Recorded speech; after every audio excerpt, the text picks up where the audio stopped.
قاسم دعالة عبدي يا حسن جولة شاكر waxaa laga oofinayaa xad qasaas ah oo lagu xukumay in January 10keeda ay ku kala dileen Xamarweyne iyo Balcad marxuumiinta kala ah Abuukar Maxamed Sheekh Nuuraani Abirimo iyo Cali Taliya Cariif.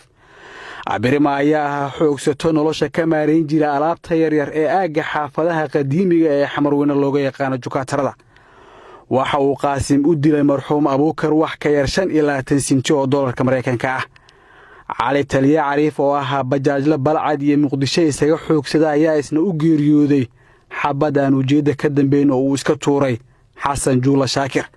Hawraacadii maxkamadeed oo si degdeg ah uga jawaabay garsoorka ciidamada qalabka sida si loo ilaaliyo muwaadiniinta ku nool harka dawladnimada ayaa lagu kala xukumay dil toogasho 15 iyo 16 isla January sanadan 2023. maanta ayaa lagu oofiyay xadkii qasaasta ah Qaasim Ducaale Cabdi iyo Xasan Juula Shaakir sida uu ku dhawaaqay toogashada kadib gaashaala Muumin Xuseen Cabdullaahi ku xigeenka xeerlaaliyaha ciidamada qalabka sida dawladda dawladda hoose Qaasim Ducaale Cabdi waxayna maxkamaddu ku xukuntay dil toogasho ah oo ah qisaastii marxuum Abuukar Maxamed Sheekh Nuuraani Abirimo taariikhdu markay ahayd 15 bishii koobaad 2023. sidoo kale dacwad ciqaabeedkii loo heestay eedaysane Xasan Juula Shaakir waxayna maxkamaddu ku xukuntay dil toogasho ah oo ah qisaastii marxuum Cali Taliya Cariif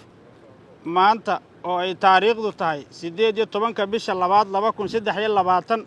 waxaa lagu wada fuliyay xukunkii qisaasta ahaa 1 dawladda dawladda hoose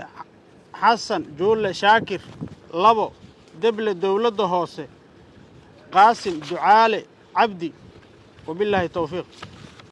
waxa toogashada u joogay ehelka marxuum Abirimo adeerka iyo walaalka marxuumka ayaa toogashada kadib ka cabiraya dareenkooda warbaahinta qaranka. maanta maxkamadda aad aynu qanacsan ninka oo walaalkayga dil Abuukar Maxamed Sheekh Nuuraani aragtidiisa ninka dil aragtidiisa shantii saartay alxamdulillah waan arkay balkeen wal fuli guul ilaahay ka dhigo ما شاء الله وحب ما الله دولة حقيدي نكي عدالة إني لو قد العدالة وحد دولة أنك بركي ويلك للدلي أنا له أنا وحنا ربنا